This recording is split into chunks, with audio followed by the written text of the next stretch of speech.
Ang allergy ay ang reaksyon ng katawan sa isang bagay na sa pangkaraniwan ay hindi naman nakapipinsala. Ang mga bagay na nagdudulot ng allergy sa tao ay tinatawag na allergens. Sakaling makatagpo ng allergens ang katawan na allergic sa mga ito, gumagawa ang immune system ng antibodies na tumutukoy sa allergen na mapanganib kahit sa katotohanan ay hindi. May iba't ibang klase ng allergy, depende sa allergen. Ang drug allergy ay bunsod ng reaksyon ng katawan sa gamot. Food allergy ay dahil sa pagkain. Insect allergy kung ang pinagmulan ay mga insekto. Ang mold allergy ay mula sa fungi. Pet allergy ay reaksyon sa balahibo ng hayop. At pollen allergy naman kung galing sa pollen na isa sa pangkaraniwang sanhi ng seasonal allergy.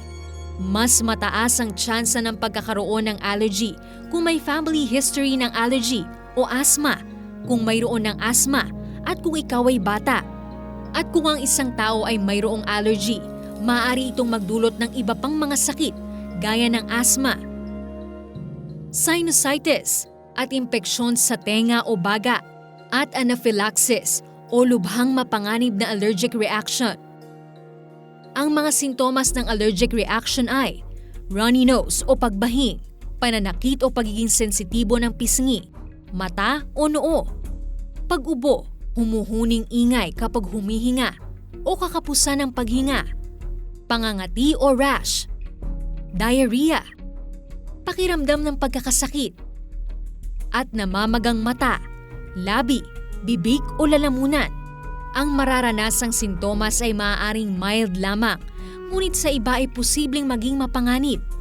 Malalaman kung ang isang tao ay may allergy sa pamamagitan ng pag-alam sa personal at medical history nito, pagsasailalim sa physical exam, at pagsasagawa ng tests gaya ng skin, patch, o blood tests upang matukoy kung ano ang allergens. Sakaling makaranas ng allergy, iwasan ng allergen o ang bagay na nagdudulot sa iyo ng allergic reaction.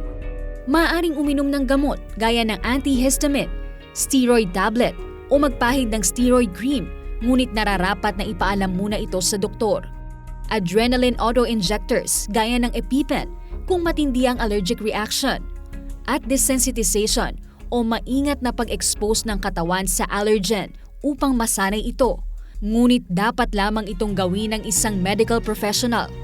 Mangyaring makipag-ugnayan sa espesyalista upang mabigyan ng allergy management plan na makatutulong sa pag-manage ng iyong allergy.